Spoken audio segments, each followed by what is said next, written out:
دیکھو ماہ رمضان کی آمد قریب ہے، ہر طرف فتنہ ہی فتنہ ہوتا نظر آ رہا ہے، اور میں اس لیے آپ کے سامنے بات رکھ رہا ہوں۔ میرے کئی لوگ ہوں گے نمازی، بھلے میرے نمازی، لیکن وہ مجھ سے اختلاف بھی رکھتے ہیں، کوئی بات نہیں، اختلاف آپ رکھنے کا حق بھی رکھتے ہیں کہ مولانا صاحب نہ جانے کبھی کس کو پکڑتے ہیں کبھی کس کو، لیکن یہ صاحب ممبر پر بیٹھنے والے کی ذمہ داری ہے۔ جو ممبر پر بیٹھے اور حق نہ بولے وہ گونگا شیطان ہے، سرکار نے فرمایا۔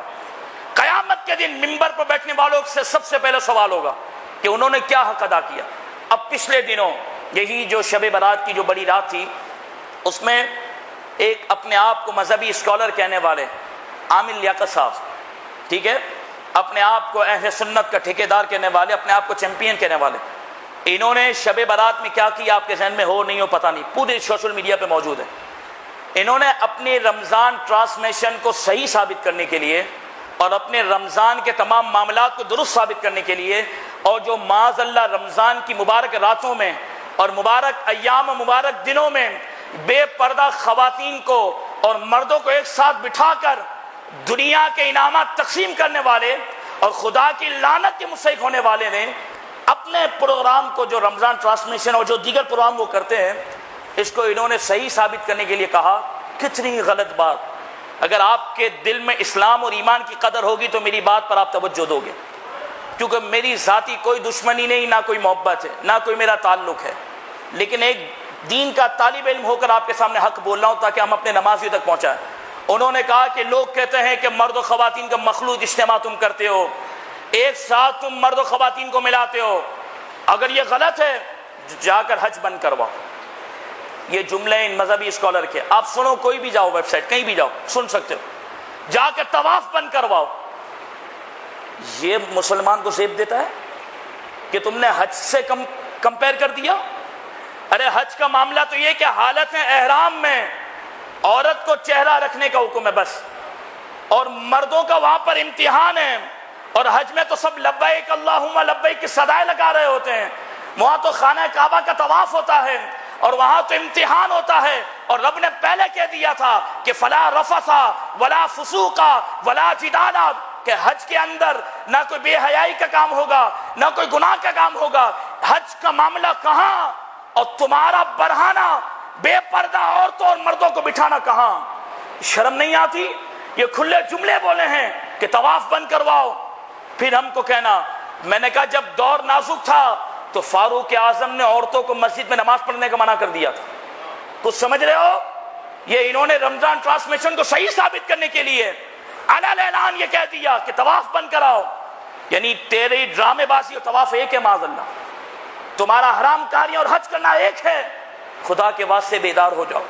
یہ دین کے نام پر اس طریقے سے لوگ کہتے ہیں آپ کا سن لیا، ہم نے کہا کوئی نہیں بھائی، ایسی بات نہیں ہے۔ بد مطلب اعتراض کرتے ہیں کہ تم بڑا اعتراض کرتے تھے ہمارے ماننے والوں پر، تمہارے آدمی کو دیکھو۔ ہم نے کہا ہماری یہ پہلے سے روٹین ہے، اور اہل سنت کا یہ طرز امتیاز ہے، ہم شخصیت کو نہیں دیکھتے، ہم اپنے نظریے کو دیکھتے ہیں، جو بھی نظریے سے ہٹتا ہے وہ سنیے سے باہر ہوتا ہے۔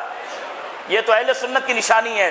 تو میری ذمہ داری تھی آپ کو بتانا۔ میری بات صاحب اتفاق کرتے ہو کہ کہاں سے انہوں نے حد سے ملایا؟ پھر یہ اتنے جذبات میں آ گئے کہ کیا اٹھے کہ بھائی رمضان تو افطار تک ہے، افطار کے بعد تو انٹرٹینمنٹ ہوتا ہے۔ یہ جملے آپ سن لو، کہتے رمضان تو افطار تک، افطار کے بعد پہلے بھی تو ڈرامے چلتے تھے۔ اگر ہم یہ انٹرٹینمنٹ کے پروگرام کرتے ہیں تو تمہیں کیا تکلیف ہے؟ یہ علماء کو ہٹ کر رہا ہے تو تمہیں کیا تکلیف ہے؟ ہم نے کہا اگر تم نے افطار کے بعد انٹرٹینمنٹ عوام کو اگر کہنا شروع کیا تو تراویح کب پڑھیں گے، درس قرآن کب سیکھیں گے؟ اور جو سرکار نے فرمایا کہ تم رمضان کی راتوں میں لیلۃ القدر کو تلاش کرو، وہ تیرے پروگرام میں تلاش کریں گے؟ رمضان کے جیسے دن برکت والے ہیں ویسی راتیں برکت والی۔ قرآن اور روزہ اللہ کی بارگاہ میں شفاعت کریں گے۔ حدیث ہے، مسند احمد کی حدیث اٹھاؤ، روزہ عرض کرے گا مولا میں نے تیرے بندوں کو پورا دن کھانے پینے سے اور نفسانی خواہشات سے روکا، تو میری شفاعت قبول فرما۔ اور حدیث میں ہے قرآن کہے گا مولا میں نے تیرے بندوں کو راتوں کو سونے سے روکا، تو میری شفاعت قبول فرما۔ اور یہ اپنے آپ کو دیندار، اپنے آپ کو مذہبی اسکالر کہنے والے اگر یہ بات کریں، کتنے افسوس کی بات ہے۔ ہم نہ ان کے پروگرام میں جاتے ہیں، نہ انشاءاللہ کبھی جائیں گے، اور جو جائے وہ اس کی مرضی ہے، وہ اپنے حساب سے جائے. میرا کام تھا علماء کو, دینداروں کو نہیں, اپنی عوام کو پیغام دینا کہ سمجھو, سوچو کہ کس قدر سازشیں چل رہی ہیں, کہ رمضان کے مہینے کس قدر بے ادبی, اور جو رمضان میں گناہ کرتا ہے رب العالمین اس سے ناراض ہو جاتا ہے. اور جیسے نیکیوں میں اجر بڑھتا ہے ایسے ہی رمضان میں گناہ کرنے والوں کے لیے سزا بھی بڑھ جاتی ہے. آپ تو خدا کے واسطے اللہ کی رضا کے لیے نیت کرو کہ انشاءاللہ تبارک و تعالی آپ ایسی ٹرانسمیشن نہیں دیکھو گے. ہاتھ اٹھا کر دیکھو, میرا کوئی ذاتی مقصد نہیں ہے, میرا کام تھا کہ رمضان کی قدر آپ کو بتانا.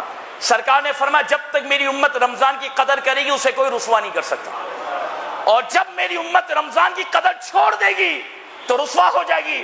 ہمارا دل چھنی ہو گیا اس عامل لیاقت کی بکواس سن کر کہ رمضان تو افطار تک ہوتا ہے, اس کے بعد انٹرٹینمنٹ ہوتا ہے. تو ہم نے کہا تراویح کب پڑھیں گے, قرآن کب پڑھیں گے؟ تمہارے پروگرام میں بیٹھ کر برہانہ عورتوں کو دیکھا جائے, بے پردہ عورتوں کو دیکھا جائے, میوزک بجائے جائیں اور بالکل بے حیائی کے کام کیے جائیں اور مذاق مستی کی جائے, مسخرے کیے جائیں. اس کو کہتا ہے رمضان. پھر کہتا ہے یہ تہوار ہے ہم منائیں گے, جو روک سکتا ہے روکے. میں نے کہا یہ تیری بدماشی, تیرا غرور اور تیرا تکبر اور تیری فرعونیت انشاءاللہ ایک دن خاک میں ملے گی. ہم تو چاہتے ہیں پہلے تو توبہ کر سچے دل سے, توبہ کر, تو ہمارا بھائی ہے, توبہ کر سچے دل سے. ہمیں پروگرام میں تیرے نہیں آنا انشاءاللہ, نہ ہم جاتے ہیں نہ پسند کرتے ہیں, لیکن اگر سچی توبہ کر لے تو ٹھیک ہے. اگر اس نے توبہ نہ کی اور اپنے جملوں پر اڑا رہا تو رمضان کی عزت کی حفاظت کے لیے, اور اس نے حج کے عظیم رکن جو اسلام کا رکن ہے اس کے تقدس کو پامال کرنے کی کوشش کی ہے, تو آپ مسلمانوں پہ ضروری ہے ہر شعبے میں اس کا بائیکاٹ کیا جائے. لوگ کہتے ہیں ہمارا مسلک کا کام کر رہے ہیں. میں نے کہا اسلام نہیں بچا تو مسلک کیا بچے گا؟ اس نے تو اسلام کی حدود پر حملہ کر دیا کہ حج کو بند کراؤ, طواف بند کراؤ, ورنہ ہمارا پروگرام چلتا رہے گا. ایسے جملے کہیں گے تو یاد رکھنا اسلام کو ایسے للو پنجوؤں کی کوئی ضرورت نہیں ہے. اسلام کی کوئی خدمت کرے یا نہ کرے رب العالمین اپنے فضل سے خدمت لے لیتا ہے. تو یہ شریعت کا تقاضا نہیں ہے.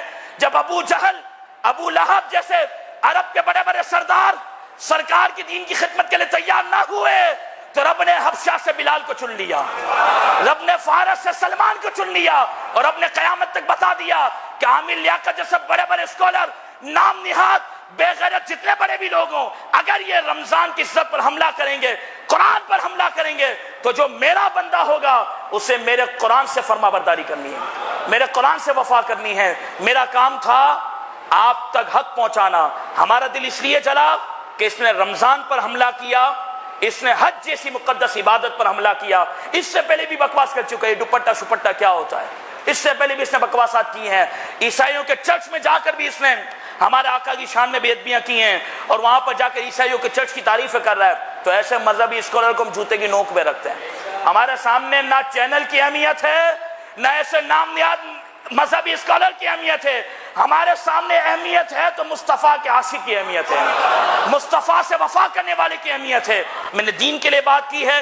اگر پھر بھی آپ کے لیے عامل لیاقت کے لیے نرمی ہو تو آپ اس کی کلپ سن لیجئے گا جس نے بکواس کی ہے کہ پہلے طواف بند کراؤ, پہلے حج بند کرو, پھر مجھے کہنا کہ میں یہ بند کروں مرد و خواتین کے اجتماع.